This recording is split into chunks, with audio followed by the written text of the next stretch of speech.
Hello everyone. तो again आप सभी का स्वागत है मेरे चैनल पर वांगशन फैन फिक्शन एक्सप्लेनेशन पर।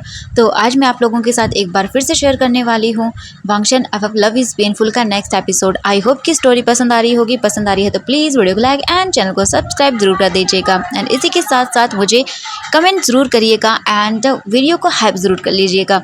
ओके तो चलिए फिर स्टार्ट करते हैं। इससे पहले वाले एपिसोड में हमने देखा था कि जो हमारा वीजिंग था उसे नहीं पता था कि वांग जी के फोरहेड रिबन का मतलब क्या होता है एंड वांग जी ने कोल्ड केव के अंदर वो फोरहेड रिबन वीजिंग के हाथों पर बांधा था, जिसका मतलब था अब वांग जी और वीजिंग एक दूसरे के साथ एक रिश्ते में जुड़ चुके थे, जो कि एक अनकहा अजीब सा रिश्ता था। वांग जी अभी खड़ा हुआ था अपने फैमिली वालों के सामने एंड वीजिंग भी खड़ा हुआ था।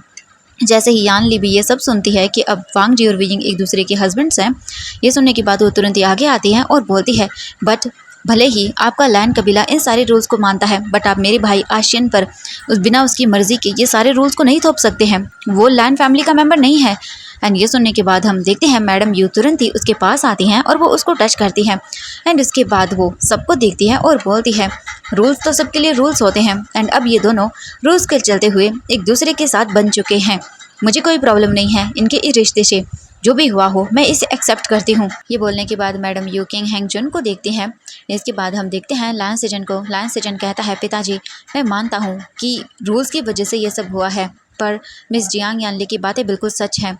वांग जी हमारे सेक्ट का मेंबर है, वो लैंड रूल्स को फॉलो करेगा, वो लैंस रूल्स में बंधा हुआ है। बट वीजिंग वो हमारे क्लैन का मेंबर नहीं है, तो हम किसी भी चीज़ पर वीजिंग को दबाव नहीं दे सकते हैं, हम उसे फोर्स नहीं कर सकते हैं हमारे क्लैन के रूल्स को मानने के लिए। ये सुनने के बाद किंग हैंगचुन सब लोगों को देखता है और फिर सबसे कहता है ठीक है मैं आप लोगों की बात से एग्री करता हूँ। इसके बाद मैं एक फ़ैसला ले रहा हूँ, वी जिंग वांग जी के साथ रहेगा पूरे 1 साल तक। वांग जी और वी जिंग को ही 1 साल के बाद ये डिसीजन लेना होगा कि वो एक दूसरे के साथ रहना चाहते हैं या नहीं। अगर 1 साल के अंदर उन लोगों की ये रिलेशनशिप काफ़ी अच्छे से चली तो फिर हम लोग इन लोगों की बहुत ही ग्रैंड वेडिंग करवाएंगे। अगर 1 साल एक दूसरे के साथ रहने के बाद भी ये दोनों डिसएग्री करते हैं कि इन्हें एक दूसरे के साथ अपनी ज़िंदगी को नहीं बिताना, तो उसके बाद इनकी इस शादी को कैंसिल कर दिया जाएगा। बट इन दोनों को 1 साल तक एक साथ ही रहना होगा। ये बोलने के बाद वो सब लोगों को देखते हैं, फिर वांग जी से कहते हैं वांग जी तुम वीजिंग को लेकर अपने जिंगशी जाओ एंड तुम्हारे लिए कपड़े और खाना वहीं पर भेज दिया जाएगा। अच्छे से अपने आप को रेडी करो और उसके बाद मैं असेंबली हॉल में तुम सबका वेट कर रहा हूँ। वांग जी अपना सिर हिलाता है और वो वीजिंग को देखता है एंड वीजिंग को चलने का इशारा करता है। वीजिंग भी बिना कुछ कहे वांग जी के साथ वहाँ से चला जाता है। नाउ अभी सब लोग देखते हैं, अभी कम्युनिटी हॉल में सब लोग बैठे हुए थे, एक दूसरे से बातें कर रहे थे एंड हर कोई मतलब बातें कर रहा था। कोई कुछ गॉसिप कर रहा था एंड कोई कुछ गॉसिप कर रहा था। अभी तो बहुत बोल सकते हैं कि बड़ी प्रॉब्लम आ चुकी थी सब लोगों के सामने। उस हॉल के अंदर किंग हैंगजुन मौजूद था और उसी के साथ साथ और भी जितने भी लोग थे वो भी मौजूद थे। जिन गोंगशान किंग हैंगजुन के सामने आता है और कहता है ये कैसे हो सकता है, आपके बेटे लैन वांग जी के साथ मेरी डॉटर की शादी फिक्स हुई थी और अब आप ये कह रहे हैं कि उसकी शादी मतलब आपके बेटे के साथ नहीं हो सकती है, आप ऐसा कैसे कर सकते हैं, ये तो बहुत पहले ही हो चुका था, अब अचानक से शादी कैंसिल नहीं कर सकते हैं। एंड हम दूसरी ओर देखते हैं किंग हैंगजुन कहता है मैं ये जानबूझकर नहीं कर रहा हूँ, मेरी बात समझने की कोशिश करिए, हमारे रूल्स की वजह से ऐसा हो रहा है, हम लैंड क्लैन के रूल्स को नहीं तोड़ सकते हैं, मैं भी अपने रूल्स को नहीं तोड़ सकता हूँ। इन दोनों की शादी हो चुकी है और वांग जी और वीजिंग अभी एक दूसरे के हस्बैंड्स एंड हस्बैंड हैं। यह सुनने के बाद हम देखते हैं मैडम यू बोलती हैं ऐसा नहीं हो सकता हस्बैंड, आपका एक डिसीजन मेरे बेटे की लाइफ को बर्बाद कर देगा। वो दोनों मैन हैं, वो कभी बेबी को भी बर्थ नहीं दे पाएगा, मेरे बच्चे की लाइफ डिस्ट्रॉय हो जाएगी, वो कभी भी एक बच्चे को बर्थ नहीं दे पाएगा। आप उन दोनों की अरेंज मैरिज कैसे करवा सकते हैं? मैंने अपने बेटे की शादी पहले ही अपनी फ्रेंड की डॉटर के साथ फिक्स कर दी थी, वो एक दूसरे को पसंद करते हैं, एक दूसरे से प्यार करते हैं। प्लीज़ आपका एक डिसीजन म्यान की लाइफ को भी ख़त्म कर देगा, कौन दूसरी शादी करेगा बताइए मुझे। सच में ऐसा मत करिए हस्बैंड प्लीज़, मैं नहीं चाहती कि मेरी बेटी की लाइफ पूरी तरह से डिस्ट्रॉय हो जाए एक मैन से शादी करने के बाद। आप जानते हैं ना मैं ज़िंदगी भर अपने वांग जी के बच्चों को नहीं देख पाऊँगी, प्लीज़ ऐसा मत करिए हस्बैंड, आपका डिसीजन मेरी बेटी की लाइफ को बर्बाद कर रहा है। एंड ये सुनने के बाद किंग हैंगजुन कहता है ये मैं जानता हूँ और मैंने एक डिसीजन लिया है, मैंने अपने डिसीजन को अब चेंज नहीं करने का सोचा है। मेरा आखिरी फैसला यही है कि वांग जी और वीजिंग को 1 साल तक एक दूसरे के साथ रहना ही होगा। अगर 1 साल के अंदर एक साथ रहने के बाद भी अगर वो ये चाहेंगे कि उन्हें एक साथ नहीं रहना, तो फिर तुम अपने बेटे की शादी अपनी फ्रेंड की डॉटर से कर सकती हो। अगर ऐसा नहीं हुआ तो फिर कुछ भी नहीं हो सकता, वो दोनों ही एक दूसरे के साथ रहेंगे। एंड किंग हैंग जुन बोलते हैं, अब तो तुम मेरे इस डिसीजन से खुश हो ना। मैडम लान को पसंद नहीं आ रहा था ये सब चीज़ें, क्योंकि वो नहीं चाहती थी, मतलब वीजिंग कैसे उनके बेटे के साथ शादी कर सकता है, ये तो उनके गले से ही नीचे नहीं उतर रहा था और उन्हें बहुत गुस्सा आ रहा था। इसके बाद किंग हैंग जुन लान सेचन को देखते हैं और कहते हैं, सेचन तुम जाओ वांग जी और वीजिंग के पास जिंगशी में और उन्हें यहाँ पर बुला कर लेकर आओ। एंड वीजिंग के सर पे वेल डाल देना, क्योंकि वो पहली बार हमारे पूर्वजों के सामने जाने वाला है। ये सुन के लान सेचन बोलते हैं जी, और इसके बाद वो तुरंत ही वहाँ से निकल जाते हैं वीजिंग और वांग जी को बुलाने के लिए। एंड जैसे ही लान सेजन कुछ ही टाइम के बाद जिंगशी पहुंचते हैं, वो देखते हैं वांग जी और वीजिंग को जो गुस्से में एक दूसरे को ही देख रहे थे। लान सेजन कहते हैं कि तुम दोनों को बाबा ने बुलाया है एंसेस्टर हॉल में। एंड वीजिंग जो है ना वो देखता है वांग जी को घूर के, और बहुत ही ज़्यादा ऑब्वियसली बोल सकते हैं इस वक्त दोनों ही भड़के हुए थे। लान सेचन की बातें सुनने के बाद वांग जी और वीजिंग वहाँ से चलना स्टार्ट कर देते हैं, बट तभी लान सेचन कहते हैं, आशियन तुम ऐसे नहीं जा सकते हो, तुम्हें अपने फेस के ऊपर वेल डालना होगा। एंड ये सुनने के बाद वीजिंग देखता है और बोलता, हाँ मैं वेल क्यों डालूँ। इसके बाद लान सेचन कहते हैं कि तुम पहली बार जा रहे हो एंड वांग जी की एज अ ब्राइड, तो फिर तुम्हें वेल डालना होगा। वीजिंग गुस्से में तो होता है थोड़ा सा, बट वो कुछ भी नहीं कर सकता था। इसके बाद तुरंत ही जाता है वो अंदर और अपने फेस के ऊपर वेल डालता है। उसके बाद लान सेचन, वांग जी और वीजिंग तीनों ही वहाँ से निकल जाते हैं। जैसे ही वो लोग इंस्टेचर हॉल आते हैं वहाँ के ऊपर, जैसे ही वांग जी और वीजिंग इंस्टेचर हॉल आते हैं, वहाँ पर वीजिंग की फैमिली एंड वांग जी की फैमिली मौजूद थी। इसके बाद उन दोनों को कुछ रिचुअल्स को परफॉर्म करने के लिए बोला जाता है। कुछ ही टाइम के बाद वो रिचुअल्स परफॉर्म करते हैं। उनके रिचुअल्स पूरे हो जाने के बाद वांग जी और वीजिंग एक दूसरे को देखते हैं। रिचुअल्स कंप्लीट के बाद वीजिंग के हाथों से वो रिबन फॉरहेड खोल दिया जाता है। देन इसके बाद वांग जी और वीजिंग एक दूसरे को देखते हैं। पता नहीं अभी दोनों के मन में क्या चल रहा था, दोनों ही एक दूसरे की फीलिंग से बिल्कुल अनजान थे। रिचुअल कंप्लीट हो जाने के बाद वांग जी वीजिंग के साथ वापस जिंगशी में आता है, बट कुछ ही टाइम के बाद वो वीजिंग को वहीं पर छोड़कर चला जाता है। वांग जी के वांग जी के जिंगशी से जाने के बाद जियांग यानली और जियांग चेंग वीजिंग के पास आते हैं और उससे बातें करने लगते हैं। वीजिंग अभी भी वेल के अंदर था। वीजिंग को बहुत ही प्रॉब्लम हो रही थी वेल की वजह से, तो वीजिंग अपना वेल हटाने वाला था, बट तभी यानली उसका हाथ पकड़ लेती है और वीजिंग से कहती है कि वीजिंग तुम वेल नहीं हटा सकते हो। ये सुन के वीजिंग अपनी शिजे को देखता और बोलता, शिजे आखिर मुझे ही ये रिचुअल परफॉर्म करने के लिए क्यों बोला जा रहा है, मैं कोई गर्ल थोड़ी ना हूँ। ये सुनने के बाद यानली कहती है, वीजिंग ये रिचुअल का पार्ट है तो तुम इसे नहीं हटा सकते हो, ठीक है। वीजिंग मुंह बनाता है वेल के अंदर ही, और उसे बहुत ही ज्यादा मुश्किल हो रही थी इस वेल को कैरी करने में, क्योंकि वीजिंग की ये सब चीज़ों की आदत नहीं थी, बट फिर भी वो ये सब चीज़ें कर रहा था। एंड ऐसे ही करके वो लोग अगेन बातें करना स्टार्ट कर देते हैं। एंड कुछ ही टाइम उन लोगों को ऐसे हो जाता है, वो लोग अपनी बातें करते हैं और हम देखते हैं लगभग आधे एक घंटे के बाद वांग जी वापस से जिंगशी आता है। और जैसे वो जिंगशी आता है वो उन तीनों को देखता है, एंड जैसे वांग जी उन तीनों को देखता है, वांग जी का गुस्से का पारा हाई हो जाता है एंड वो गुस्से में उन लोगों को ही देखने लगता है। जैसे यानली की नजरें वांग जी पे जाती हैं, वो वांग जी को देखती है और बोलती और कहती है, सेकंड यंग मास्टर लैंड, अब चिंता मत करिए, हम जल्दी यहाँ से जा रहे हैं, है ना, चलो आचेंग। एंड वो जियांग चेंग का हाथ पकड़ती है और उसे खींचते हुए वहां से लेके चले जाती है। उनके जाने के बाद हम वांग जी को देखते हैं। वांग जी जाता है, डोर बंद कर देता है, एंड डोर बंद कर देने के बाद वांग जी वीजिंग को देखता है गुस्से में, और फिर वो जल्दी से वीजिंग की ओर आगे बढ़ता है और वो गुस्से में वीजिंग के फेस से वेल हटा देता है। एंड जैसे वीजिंग के फेस से वेल हटता है, वीजिंग शॉकिंगली देखने लगता है वांग जी को। उसे समझ नहीं आया कि आखिरकार इस इंसान को हुआ क्या है, बट वांग जी वीजिंग को देखता है गुस्से में और कहता है, ये रूम तुम्हारा है और इसके साइड वाला रूम मेरा है, गलती से भी मेरे रूम के अंदर मत चले जाना, अगर तुम वहां पर गए तो देख लेना, तुम्हारे लिए बिल्कुल भी ठीक नहीं होगा। एंड उसी के साथ साथ तुम बिल्कुल भी मेरी चीज़ों को हाथ मत लगाना भूल कर भी, क्योंकि अगर तुमने हाथ लगाया तो इसके लिए तुम्हें पनिशमेंट भी मिल सकती है। वीजिंग वांग जी को देख रहा था, व्हाट, ये किस किस्म का इंसान है, बट वीजिंग कुछ भी नहीं कहता और चुपचाप बस वांग जी की बातों को मान लेता है। वांग जी बिना वीजिंग को कुछ भी कहे उसकी ओर देखे वहां से निकल जाता है। वो तुरंत ही अपने रूम के अंदर चला जाता है वीजिंग को वहीं पे छोड़ के, और वीजिंग तो बस चुपचाप वांग जी को जाते हुए देखता है। वांग जी के जाने के बाद वीजिंग चुपचाप करके अपना जितना भी सामान था वो लेकर आता है और उसी रूम के अंदर अपना अच्छे से पैक कर देता है, यानी कि सामान को रख देता है, एडजस्ट करता है सारा का सारा जो वांग जी ने उसे दिया था।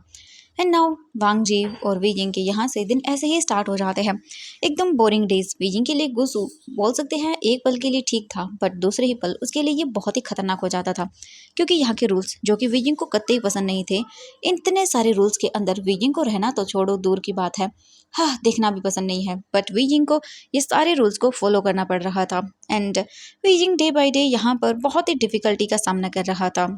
एंड ये सारी चीज़ें तो उसके लिए जैसे कि मानो सरदर्द हो चुकी थी, क्योंकि ये था ही नहीं कभी वीजिंग इन सब चीज़ों के लिए। वीजिंग एक आज़ाद पक्षी की तरह है, बट यहाँ पे उसे एक पिंजरे में कैद करके रखा जा रहा था। और वीजिंग की लाइफ को और मुश्किल बनाने के लिए मैडम लान थी यहाँ पर, जो कि जितनी भी सर्वेंट गर्ल्स थी उनसे कह दिया था कि वीजिंग पे नज़र रखो, अगर वीजिंग कोई छोटी सी भी गलती करता है तो उसका उसे जुर्माना देना होगा, यानी कि उसे परेशान करना है। और थोड़ी सी गलती पर भी बहुत ही बुरी तरह से वीजिंग को जो है ना वो पनिश किया जाता था, एंड उसे ताने सुनाए जाते थे, जिस वजह से वो और भी ज़्यादा परेशान हो रहा था। एंड वीजिंग को वो कभी कभी पनिशमेंट भी दिया करती थी, जिस वजह से तो उसका और भी दिमाग ख़राब रहता था।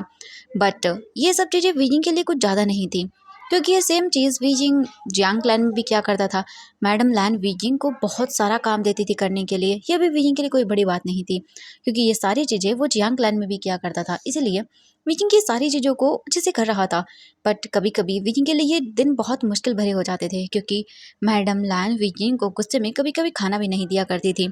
और वीजिंग बहुत ही बोल सकते पूरी कंडीशन में हो गया था यहाँ पे।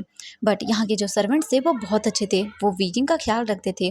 एंड जब मैडम लैन गुस्सा करके वीजिंग को खाना नहीं देती थी, तब वो सब वीजिंग को खाना दिया करते थे। वीजिंग उन्हें मना करता था, बट वो लोग वीजिंग के दोस्त बन गए थे, इसीलिए वो कोई भी चीज़ वीजिंग के लिए करने को तैयार थे। एंड सारे के सारे सर्वेंट बहुत ही अच्छे थे, जितना हो सके वो वीजिंग की चीज़ों को छुपाने में हेल्प किया करते थे उसकी मैडम लैन से। बट मैडम लैन कोई कम बोल सकते हैं थोड़ी ना थी, वो भी हर एक चीज़ वीजिंग के लिए डिफ़िकल्ट बनाती जा रही थी वहाँ पर। हर कोई इंसान बोल सकते हैं कि वहाँ पे अच्छे से रह रहा था, बट वीजिंग की लाइफ डे बाय डे वहाँ पे मुश्किल होती जा रही थी। वांग जी जब भी घर आता वो वीजिंग को बिना देखे बिना उसे कुछ कहे बस चुपचाप अपने रूम में जाके सो जाता, वीजिंग की तरफ देखता तक नहीं। एंड ऐसे ही उनके दिन बीते जा रहे थे। वीजिंग जब वापस आता तो कभी कभी वांग जी सो जाता, कभी वांग जी आता तो वीजिंग सो जाता। यहाँ पर सभी लोग 5 बजे उठते हैं, बट हमारा वीजिंग ही ऐसा था इंसान जो 4 बजे उठता था। 4 बजे उठकर वो सारे काम किया करता था। एंड इसी चक्कर में वो बहुत ही बोल सकते हैं कि रात को भी लेट आया करता था, एंड उसी के साथ साथ जल्दी उठ जाया करता था। तो ऐसे ही उनके दिन बीतने लगे, ना ही उन दोनों में बात हुई, कुछ भी नहीं। एंड वांगजी तो बिल्कुल भी वीइंग में इंटरेस्ट नहीं दिखा रहा था, एंड वीइंग में इतनी हिम्मत नहीं थी कि वो जाकर वांगजी से बात कर ले, कुछ कह भी दे। वो बिल्कुल चुपचाप रहता था। एंड ऐसे ही देखते देखते 7 महीने बीत गए।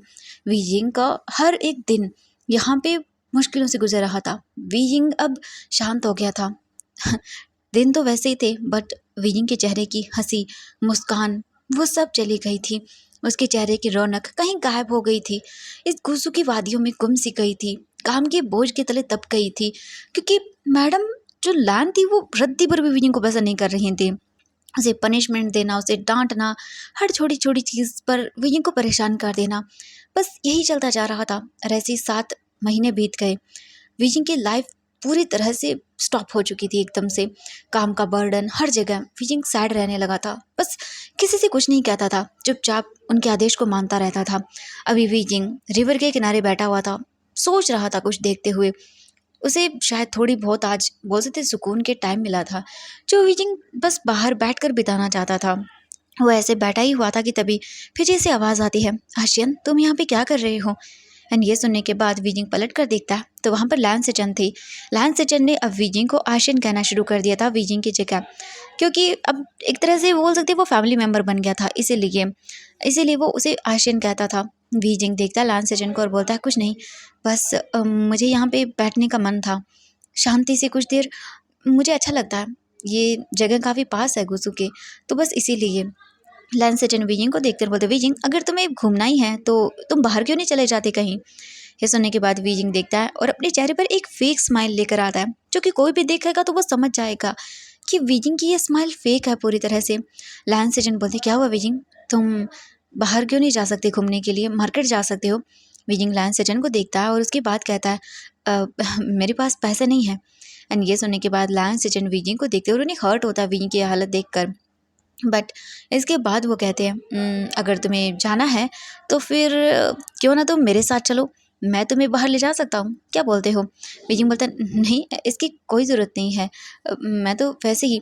लायन सेजन जल्दी से अपने पॉकेट से एक बोल सकते हैं कि मनी पाउच निकालता है एंड वो बीजिंग को देते हुए कहते हैं कि चलो हम सिटी चलते हैं, गुसू केई टाउन चलते हैं, वहाँ पे हम लोग शॉपिंग करेंगे। बीजिंग मना करता है मनी लेने से कि नहीं वो नहीं जाएगा एंड वो पैसे नहीं ले सकता। वो मतलब मना कर देता पूरी तरह से। बीजिंग कहता है कि मैं बिल्कुल ठीक हूँ, मुझे पैसों की ज़रूरत नहीं है, मैं तो ऐसे ही बिल्कुल ठीक हूँ। एंड ये सब सुनने के बाद लैम सेजन को बोलते हैं बीजिंग मैं तुम्हारे बड़े भाई की तरह हूँ, तो उसी लिए ले लो। एंड मैं जैसे वांगजी का बड़ा भाई हूँ वैसे ही मैं तुम्हारा भी, तुम भी मेरे लिए वांगजी के जैसे ही हो, तो इसलिए मैं तुम्हें ये प्यार से दे रहा हूँ, ठीक है? चलो मेरे साथ, अब मैं तुम्हारी कोई चीज़ नहीं सुनूंगा, ठीक है? भाई की तरह ले लो, गलत तो नहीं होगा ना ये? वैसे भी अब तो तुम मेरे फैमिली मेम्बर हो वीजिंग, तो तुम ले सकते हो। वीजिंग स्माइल करता है लैन सिचन के वर्ड को सुनने के बाद एंड उसे बहुत अच्छा लगता है। मतलब ये बहुत ही काइंड वर्ड्स थे जो उसके दिल को छू लेते हैं। वीजिंग उठ जाता है और वो लैन सिचन को देखता है एंड वो कुछ बोल सकते हैं कि कहने वाला था, बट वीजिंग जैसे ही अपना पैर आगे रखता है तभी अचानक से वीजिंग का पैर स्लिप होता है और इससे पहले कि वीजिंग गिर पाता लैन सिचन उसे पकड़ लेते हैं और बोलते वीजिंग तुम ठीक हो? लैन सिचन ने अभी वीजिंग को अपनी बाहों में पकड़ा हुआ था। वीजिंग अपने आप को संभालता है एंड वो लैन सेजन को देखता है और जल्दी से उनसे दूर होता है। लैन सेजन ने वीजिंग का हाथ पकड़ा हुआ था एंड अभी वो दोनों बहुत ही क्लोज थे। इसके बाद लैन सेजन वीजिंग के हाथ को होल्ड करते हैं और वीजिंग को वो एक जेट टोकन देते हैं और कहते हैं वीजिंग जब भी तुम्हें बाहर जाना हो तुम गेट कीपर को ये दिखा देना, ठीक है? वो तुम्हें बाहर जाने की अनुमति दे देगा। वीजिंग ये सुनने के बाद बहुत ही हैप्पी होता है। इसके बाद लैन सेजन बोलते हैं चलो अब चलते हैं यहाँ से। इसके बाद वांगजी लैन सेजन और वीजिंग निकल जाते हैं कई टाउन के लिए एंड कुछ ही टाइम के बाद वीजिंग पहुंच जाता है कई टाउन एंड जैसे ही वीजिंग कई टाउन आता है वो देखता है यहाँ पर आज मेला लगा हुआ था एंड चारों तरफ बहुत सारी लाइटें थी, रंग बिरंगी चीज़ें थी। वीजिंग ये सब देखने के बाद बहुत सुकून फील करता है, उसे खुशी होती है। वीजिंग कितने महीनों के बाद गोसू क्लैन से बाहर निकला था तो ये वीजिंग के लिए सुकूनदायक था। वीजिंग इधर से उधर घूम रहा था, लैन सेचन भी, एंड जो चीज़ भी वीजिंग को पसंद आ रही थी ना, लैन सेचन वो सारी चीज़ें बाई कर रहे थे। वीजिंग मना कर रहा था कि नहीं उसे नहीं चाहिए, पर लैंस सीजन मानने वालों में से बिल्कुल भी नहीं थे। वो तो हर एक चीज़ वो खरीद रहे थे जो भी वीजिंग को पसंद आ रही थी और वीजिंग अब उन्हें कैसे मना करता? वो तो वीजिंग की सुन भी नहीं रहे थे कुछ और वीजिंग को न चाहते हुए भी वो सारी चीज़ें खरीदनी पड़ रही थी एंड उसे लेनी पड़ रही थी। ऐसे ही करके वो लोग चारों तरफ घूमते हैं। वीजिंग को जो खाना पसंद आ रहा था वो सारी चीज़ें लैंस सीजन से दिलवा रहे थे एंड वीजिंग बहुत ही हैप्पी था। इतना ब्यूटीफुल सिटी एंड उसी के साथ साथ कोई एक ऐसा इंसान जो वीजिंग की हर ख्वाहिश को पूरा कर रहा था। ये तो वीजिंग के लिए बहुत ही बोल सकते हैं कि खुशी की बात थी। तो वीजिंग लैंस सीजन के साथ पूरा गुसू सिटी घूम रहा था। लैंस सेजन और वीजिंग ऐसे ही करके पूरी इवनिंग तक घूमते हैं उसी सिटी के अंदर एंड उन्हें इवनिंग हो जाती है। इसके बाद लैंस सेजन कहता है वीजिंग से कि वो लोग आज यहीं पर रुक जाएंगे, सुबह मॉर्निंग होने के साथ ही वो जल्दी निकल जाएंगे एंड वीजिंग भी इस चीज़ पे एग्री कर जाता है। इसके बाद वो दोनों ही एक इन में जाते हैं। जैसे ही वो लोग इनमें एंटर करते हैं वो देख के सरप्राइज रह जाते हैं क्योंकि वांग जी वहीं पर बैठा हुआ था अपने कुछ डिसाइपल के साथ एंड जैसे ही वीजिंग को देखता है वांग जी बहुत ही ज़्यादा गुस्से में आ जाता है। लैन सिचन और वीजिंग भी सरप्राइज थे वांगजी को यहाँ देखने के बाद। वांगजी का इतना गुस्से वाला चेहरा देखकर वीजिंग तो जल्दी से जाता है और वो वांगजी से बचने के लिए लैन सिचन के पीछे जाकर छुप जाता है। बट लैन सिचन वांगजी के पास जाते हैं और बोलते वांगजी तुम यहाँ पे क्या कर रहे हो? वांगजी अपने भाई को देखकर बोलता गगा मुझे बाबा ने कोई काम कहा था इसलिए मैं यहाँ पर आया हुआ हूँ। इसके बाद वांगजी देखता वीजिंग को फिर से, बट वीजिंग फिर से वांगजी को इग्नोर करता है एक तरह से। नाउ लैन सिचन और वीजिंग भी वहीं पर बैठ जाते हैं वांगजी के पास ही। लैन सिचन तो वीजिंग के लिए खाना ऑर्डर कर देते हैं एंड हम देखते हैं कुछ ही टाइम के बाद वीजिंग के पास खाना आता है और जैसे ही वीजिंग खाने को देखता है वीजिंग तो बहुत हैप्पी हो जाता है क्योंकि वो खाना एकदम स्पाइसी था एंड उसी के साथ साथ ऑयली भी था, जैसा वीजिंग को पसंद है स्पाइसी चटपटा खाना। बट वांगजी की नज़रें जैसे ही वीजिंग के खाने पे जाती है, वांगजी गुस्से में वीजिंग को देखता है और उसके बाद कहता है तुम ये खाना नहीं खा सकते हो, गुस्सू में ये खाना खाना मना है। एंड वीजिंग ये सुनने के बाद फिर से सैड हो जाता बुरी तरह से। लैन सेजन जैसे वीजिंग का सैड चेहरा देखते हैं वो वांगजी को देखते हैं और कहते हैं वांगजी वैसे भी इससे कोई फ़र्क नहीं पड़ता, ये खाना स्पाइसी और ऑयली है। आई नो मैं जानता हूँ कि ऐसा खाना गुस्सू में नहीं खाया जाता, बट अभी हम गुस्सू में नहीं हैं तो वीजिंग तुम ये खाना खा सकते हो और मैं तुम्हें दे रहा हूँ खाने के लिए। एंड ये सब सुनने के बाद तो वांग जी को बिल्कुल भी ये सब चीज़ें पसंद नहीं आती, बट वांग जी अपने भाई से कुछ भी नहीं कहता। इसके बाद वीजिंग तो साइलेंटली अपना खाना खाना स्टार्ट कर देता है एंड इसके बाद लैन सेजन और वांग जी भी चुपचाप करके अपना खाना खाते हैं। एंड ऐसे ही करके कुछ ही टाइम के बाद वहाँ पे खाना कंप्लीट होता है एंड फिर वीजिंग के लिए एम्प्रेस स्मेल लाई जाती है। एंड वीजिंग तो वाइन देखने के बाद इतना हैप्पी होता है, बट इसके बाद वो तुरंत ही वांगजी को देखता है एंड फिर से वो सैड हो जाता है। लान सेटन वीजिंग को देखते हैं और फिर वो एक जार वीजिंग को देते हैं वाइन का और कहते हैं, वीजिंग मुझे पता है कि तुम्हें वाइन पसंद है, तो ये मैंने तुम्हारे लिए मंगाई है, चलो अब पी लो। एंड वो वीजिंग से जैसे ही कहते हैं ये, वीजिंग बहुत ही हैप्पी हो जाता है। इसके बाद लान सेचन और वीजिंग दोनों ही ड्रिंक करने लगते हैं। वहीं पर हम देखते हैं वांग जी को। वांग जी जब ये सब देखता है तो उसे बहुत गुस्सा आता है, बट वो अपने भाई के सामने वीजिंग को कुछ भी नहीं कहता है। एंड वो दोनों ड्रिंक कर रहे थे और वांग जी का जैसे जैसे वीजिंग को देख के पारा हाई हो रहा था, वांग जी अचानक से वीजिंग के हाथों से वाइन का ग्लास छीन लेता है और वो खुद उसे पी जाता है।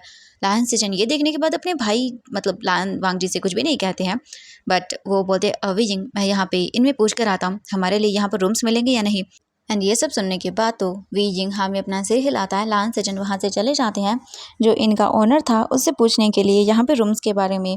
हम कुछ टाइम के बाद देखते हैं जैसे ही लान सेचन वहाँ से जाते हैं, वांग जी डायरेक्टली वीजिंग का हाथ पकड़ता है और वीजिंग को देखते हुए कहता है, तुम मेरे साथ चलो। एंड वांग जी वीजिंग को खींचते हुए वहाँ से अपने रूम की ओर ले जाना स्टार्ट कर देता है। एंड वीजिंग भी कुछ नहीं कहता, वो चुपचाप बस वांग जी के पीछे चलना स्टार्ट कर देता है। हम कुछ ही टाइम के बाद का सीन देखते हैं। वांग जी अपने रूम में पहुंचता है और जैसे ही वो रूम के अंदर आता है वो डायरेक्टली वीजिंग को सीधा धक्का देता है एंड वीजिंग सीधा फ्लोर पे गिर जाता है। एंड वांग जी डोर बंद करता है और वीजिंग को देखता है एंड वीजिंग शॉक था, ये क्या हुआ अचानक से। वांग जी को वीजिंग शॉकिंगली देख रहा था। वांग जी जल्दी से वीजिंग के पास जाता है एंड वो वीजिंग को गुस्से में देखने लगता है। वांग जी को बहुत ही ज़्यादा गुस्सा आ रहा था। वीजिंग देखता है वांग जी को और कहता है, वांग जी अब तो तुम ये क्या क्या कर रहे हो, तुम मुझे यहाँ पर क्यों लेकर आए, और वो भी इस तरह से, बाहर जेबुजुन हमारा वेट कर रहे हैं, तुम ऐसे नहीं कर सकते हो। एंड ये सब सुनने के बाद वांग जी गुस्से में बोलता है, तुमने क्या कहा, हाँ तुम गगा के साथ यहाँ पर कर क्या रहे थे, पहले तो मुझे ये बताओ। हाँ तुम्हें समझ में नहीं आता है क्या कोई भी चीज़, इस वक्त तुम्हें गुस्सू के अंदर होना चाहिए, बट तुम तो यहाँ मेरे भाई के साथ चारों तरफ घूम रहे हो। ये सुनने के बाद वीजिंग देखता है वांग जी को और कहता है कि तुम क्या बात कर रहे हो, मुझे जेबुजुन ने कहा कि वो मुझे यहाँ पर मेला दिखाने के लिए लाना चाहते हैं, तो मैं उनके साथ आ गया, तुम ऐसे मेरे साथ बात नहीं कर सकते हो, तुम तुम तो मेरी तरफ देखते तक नहीं हो, देखना तो दूर की बात है मुझसे ठीक से बात तक नहीं करते हो, और तुम मुझे ऐसे ट्रीट नहीं कर सकते हो और ना ही मुझसे ऐसे बात कर सकते हो। एंड ये सुनने के बाद वांग जी का तो गुस्सा और भी ज़्यादा बढ़ जाता है। वांग जी देखता है वीजिंग को गुस्से में और फिर पूछता है, तुम्हारा हस्बैंड मैं हूँ या फिर गगा है। एंड ये सुन के तो वीजिंग और भी शॉक हो जाता है एंड वो शॉकिंगली वांग जी को देखता है और बोलता है, ओह वाओ क्या बात है, तो अब तुम्हें याद आ गया कि मैं तुम्हारा हस्बैंड हूँ, क्या बात है, चलो कम से कम तुमने मुझे अपना हस्बैंड तो माना। क्या बात है, कितना टाइम हो गया, हम दोनों की शादी हो चुकी है, बट तुमने क्या ठीक से मुझसे बात तक की है, तुमने आज तक मुझे अपने हस्बैंड के राइट्स नहीं दिए हैं, क्या मेरी एक छोटी सी इच्छा को तुम पूरा नहीं कर सकते हो, तुम नहीं कर सकते हो, इसलिए मेरी मर्जी है, मैं जिसके साथ भी चाहूँ उसके साथ बाहर घूम सकता हूँ, तुम्हें मुझे कुछ भी कहने का कोई हक नहीं है। एंड ये बोलकर वीजिंग रूम से जाने की कोशिश करता है। एंड जैसे ही वांग जी ये देखता है, ये सब सुनने के बाद तो उसका पारा और भी हाई हो गया था। इसके बाद वांग जी तुरंत ही वीजिंग का हाथ पकड़ता है एंड वो वीजिंग को देखता और बोलता है, ओह अच्छा तो तुम्हें हस्बैंड के राइट चाहिए, हाँ तो चलो आज मैं तुम्हें अच्छे से तुम्हारे हस्बैंड के राइट देता हूँ। एंड ये बोलकर वांग जी डायरेक्टली वीजिंग को सीधा बेड के ऊपर थ्रो कर देता है। एंड वीजिंग एकदम शॉक, वीजिंग को कुछ समझ नहीं आया, अचानक से ये सब क्या किया वांग जी ने। वांग जी तुरंत ही बेड के ऊपर आता है एंड वीजिंग के दोनों हाथों को बेड पर पिन कर देता है। एंड एकदम से वीजिंग का जैसे कि मानो पूरा सहन से एकदम ब्लॉक हो गया था। वीजिंग को कुछ भी समझ ही नहीं आया कि ये सब हुआ क्या यहाँ पे। वांग जी गुस्से में वीजिंग को देखता है और कहता है, जब से तुम मेरी लाइफ को आए। वांग जी वीजिंग को देखता है गुस्से में, उसे देखने के बाद कहता है, जब से तुम मेरी ज़िंदगी में आए हो मेरी लाइफ में प्रॉब्लम्स आ रही हैं। नाउ आज मैं तुम्हें बताता हूँ कि मैं क्या करता हूँ, और उसके बाद देखना वीजिंग, मैं तुम्हें छोड़ने वाला नहीं हूँ आज। वीजिंग देखता है वांग जी को और कहता है, ये तुम क्या कर रहे हो और क्या बकवास कर रहे हो, मुझे कुछ भी समझ नहीं आ रहा है। नाउ अब मेरे ऊपर से हटो, जाने दो मुझे यहाँ से, मैं यहाँ पे नहीं रहना चाहता। एंड वीजिंग वांग जी को दूर करने लगता है, बट वांग जी को गुस्सा आता है। वो तुरंत ही वीजिंग के दोनों हाथों को पकड़ता है और अपने फोरहेड रिबन से बांध देता है ऊपर बेड के। एंड उसके बाद वीजिंग को देखने लगता है।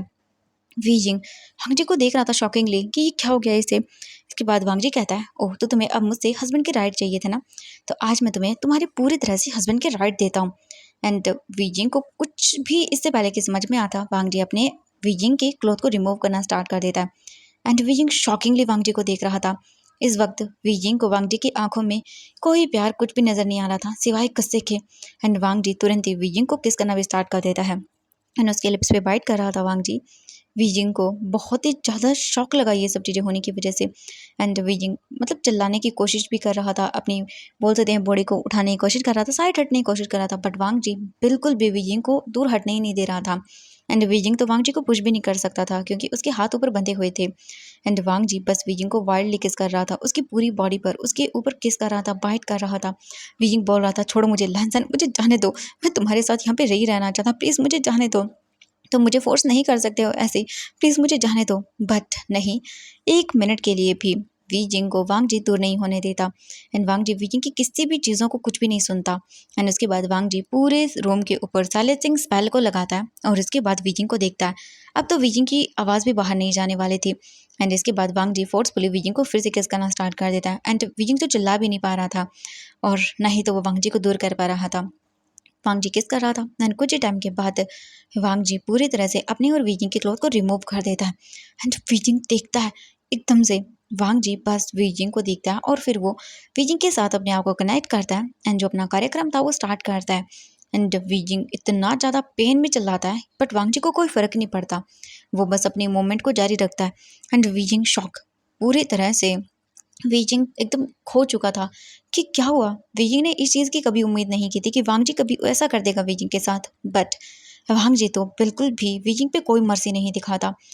1 सेकंड जब वांग जी चिल्लाया तब देखता है वीजिंग को वांग जी और उसके पास कहता है आकर कि क्या हुआ, तुम ही तो चाहते थे ना कि मैं तुम्हें राइट्स दूँ हस्बैंड के, तो अब तुम्हें क्या हो गया है, रो क्यों रहे हो।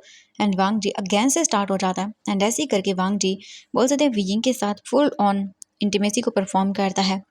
एंड एक बार ही नहीं, 2 बार, 3 बार, 4 बार, एकदम 6 बार वांग जी ऐसा करता है वीजिंग के साथ। एंड वीजिंग तो बेहोश हो गया था सेकेंड टाइम के अंदर ही।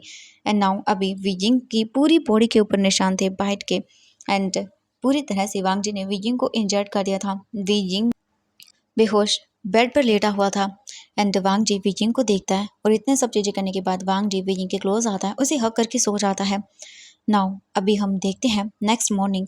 मॉर्निंग होती है, वांग जी की आइज़ ओपन होती है एंड जैसे ही वांग जी की आइज़ ओपन होती है वो देखता है वीजिंग को। एंड जैसे ही वो वीजिंग को देखता है फिर वो अपनी कंडीशन देखता है। एंड जैसे ही वो ये सब देखता है वांग जी को इतना गुस्सा आता है एंड वो गुस्से में वीजिंग को देखता है। एंड अपनी ये कंडीशन देखने के बाद वांग जी वीजिंग को गुस्से में कहता है कितना डिस्गस्टिंग है ये सब। एंड इसके बाद वांग जी बिना कुछ कहे वीजिंग से सीधा उठता है और वो वॉशरूम में चला जाता है। एंड वो बात लेता है, अच्छे से फ्रेश होता है और 1 घंटे के बाद वो वॉशरूम से बाहर निकलता है। वीजिंग अभी भी बेड पर ऐसे ही नेकेड लेटा हुआ था एंड उसके हाथ अभी भी बेड पर बंधे हुए थे। वांग जी वीजिंग के हाथों को खोलता है और उसके बाद उसके ऊपर एक बोल सकते हैं बेडशीट को डाल देता है और गुस्से में रूम से बाहर निकल जाता है। वीजिंग की बहुत बुरी कंडीशन थी, इतनी बुरी कंडीशन थी कि वो अपने जगह से उठ भी नहीं सकता था। वीजिंग बस चुपचाप रो रहा था एंड अभी भी उसे ब्लीडिंग हो रही थी। वांग जी रूम से बाहर आता है गुस्से में एंड वो इनसे डायरेक्टली बाहर चला जाता है। लायन सिचन जब वांग जी को ऐसे जाते हुए देखते हैं वो सरप्राइज हो जाते हैं क्योंकि वीजिंग भी तो उन्हीं के साथ था। एंड वो सोचते हैं वीजिंग बाहर क्यों नहीं आया, वो दोनों एक ही साथ थे एक रूम के अंदर, तो उन्हें मतलब एक साथ आना चाहिए था। ये सोचने के बाद लायन सिचन वीजिंग के रूम की ओर जाते हैं एंड जैसे ही वो रूम के अंदर जाते हैं वो डोर ओपन करते हैं और वो एंटर करने के साथ ही वीजिंग को देखते हैं। उन्हें लगता है वीजिंग सोया हुआ है एंड वो वीजिंग के पास जाकर जो है ना वो कुछ कहने वाले थे, वीजिंग क्या हुआ, तुम अभी भी सो रहे हो क्या, अभी तुम उठे नहीं हो। एंड जैसे ही वो वीजिंग के पास जाता है एंड वीजिंग के फेस से वो हटाता है जैसे ही उस चीट को, वो सरप्राइज हो जाता है बिल्कुल वीजिंग को देखने के बाद। वीजिंग की बॉडी के ऊपर पूरी तरह से निशान थे बाइटिंग के। लायन सिचन धीरे धीरे करके विजिंग की अपर बॉडी से हटाते हैं उस शीट को, यानी कि बेड शीट को। एंड जैसे ही वो विजिंग को देखते हैं उन्हें समझ ही नहीं आया कि ये क्या हुआ। वो अपना हाथ अपने माउथ पर रख लेते हैं विजिंग को इस कंडीशन में देखने के बाद, क्योंकि विजिंग की हालत बहुत बुरी थी। वांग जी को मतलब ये सब उसने कभी सोचा नहीं था वो कर देगा, उन्हें यकीन नहीं हुआ विजिंग की कंडीशन इतनी बुरी। लायन सचिन की आंखों से बस आंसू निकलते हैं और वो जल्दी से विजिंग को कवर कर देता है और रूम से बाहर आ जाता है। एंड वो कुछ भी नहीं बोल पा रहा था, उसे समझ नहीं आया कि क्या हुआ। मतलब उसका माइंड ही काम नहीं किया पहले तो विजिंग को इस हालत में देखने के बाद। बट वो कैसे तैसे करके संभालता है अपने आप को एंड वो अपने एक डिसिपल से कहता है कि जाओ जल्दी से हीलर को बुला कर लेकर आओ। एंड कुछ ही टाइम के बाद देखते हैं हम डिसिपल वहाँ पर हीलर को लेकर आता है एंड लायन सिटन उसे तुरंत ही अंदर जाने के लिए कहते हैं विजिंग के रूम में एंड विजिंग को ट्रीट करने के लिए कहते हैं, उसकी कंडीशन बहुत ख़राब है। वीजिंग की हालत देखने के बाद वो हीलर कहता है कि आप बाहर वेट करिएगा। इसके बाद हीलर के कहने पर लांस सेजन रूम से बाहर आ जाते हैं और वो वहीं पर वेट करने लगते हैं। हीलर वीजिंग को अच्छे से चेक करता है, उसे मेडिसिन लगाता है एंड उसे कुछ चीज़ें दे देता है। एंड हम देखते हैं लगभग कुछ ही टाइम के बाद हीलर वीजिंग को अच्छे से चेक करने के बाद बाहर आते हैं। एंड जैसे ही लांस सेजन हीलर को देखता है, वो पूछता है कि वीजिंग की हालत कैसी है। हीलर लांस सेजन को देख के बताता है कि वीजिंग के साथ ज़बरदस्ती हुई है एंड वो बहुत ही बुरी तरह से इंजर्ड हो गया है। मैंने इतने टाइम में ऐसा सीरियस केस कभी नहीं देखा। वो बहुत बुरी तरह से घायल हो गया है, अंदर से और बाहर से दोनों से ही। एंड उसे ठीक होने में लगभग 2 दिन लगेंगे। 2 दिन के बाद आप उसे यहाँ से लेके जा सकते हो। आपको उसे मेडिसिन देनी होगी टाइम टू टाइम और उसका पूरी तरह से ख्याल रखना होगा। और उसे फ़ीवर भी आ गया है, जिस वजह से उसका और भी ख्याल रखना होगा। प्लीज़ ध्यान रखिएगा, उसके साथ दोबारा ऐसा कभी नहीं होना चाहिए। उसकी हालत बहुत बुरी है। और फिर वो बताते हैं कि उन्होंने वीजिंग को जो है ना बेहोश कर दिया है, ताकि वो रेस्ट कर सके, अपने माइंड को भी शांत कर सके। क्योंकि अगर वो होश में रहेगा तो शायद इन सब चीज़ों को हैंडल नहीं कर पाएगा। अब आपको ही उसका ख्याल रखना होगा। एंड ये सब बोलने के बाद हीलर वहाँ से चला जाता है। हीलर के जाने के बाद लांस सेजन रूम में आते हैं और वो वीजिंग के चेहरे को देखते हैं। अभी भी जैसे मानो उसकी आंखों से आंसू गिर रहे थे। लायन सेजन वीजिंग के पास जाते हैं और वो वीजिंग के फेस से आंसुओं को साफ करते हैं। और उन्होंने अपने भाई से कभी घिन नहीं की, उससे नफरत नहीं की, बट आज उसे वांगजी से नफरत हो रही थी। वो वीजिंग के उस इनोसेंट फेस को देखते हैं एंड वो बोलते हैं, वांगजी इस बार मैं तुम्हें माफ़ नहीं करने वाला। तुमने जो किया है वो बहुत बुरा है। तुम ऐसे कैसे कर सकते हो एक इनोसेंट पर्सन के साथ। लायन सेजन वहीं पर बैठ जाता है और वो वीजिंग के फेस को सहलाने लगता है, उसके सर पे पैट करने लगता है। एंड हम देखते हैं ऐसे ही करके 2 डेज हो जाते हैं। पूरे 2 दिनों के बाद लायन सेजन वीजिंग को लेकर वापस से क्लाउड रेसेस पहुंचते हैं। लायन सेजन ने इन 2 दिनों में वीजिंग का बहुत अच्छे से ख्याल रखा था। लायन सेजन वापस से वीजिंग को लेकर आते हैं और उसे कहते हैं, वीजिंग तुम रेस्ट करो। एंड वो इसके बाद चले जाते हैं वांगजी से मिलने के लिए। वांगजी जब अपने भाई को देखता है तो उसे बहुत गुस्सा आता है, बट लायन सेजन को वांगजी से ज़्यादा गुस्सा था। लायन सेजन डायरेक्टली वांगजी को एक जोरदार स्लैप देते हैं एंड वांगजी अपना हाथ अपनी चीक पे रखता है एंड वो अपने भाई को देखने लगता है गुस्से में और बताया, गग आपने मुझे स्लैप क्यों किया। लायन सेजन अपने भाई को देखते हैं और वो गुस्से में कहते हैं, तुम जानते भी हो तुमने क्या किया है वांगजी, और ये स्लैप तुम्हारे लिए बिल्कुल सही है। तुमने इनोसेंट वीजिंग के साथ क्या किया है। तुम एक मॉन्स्टर हो, उससे भी बुरी हो वांगजी तुम। वो गुस्से में बोलते हैं,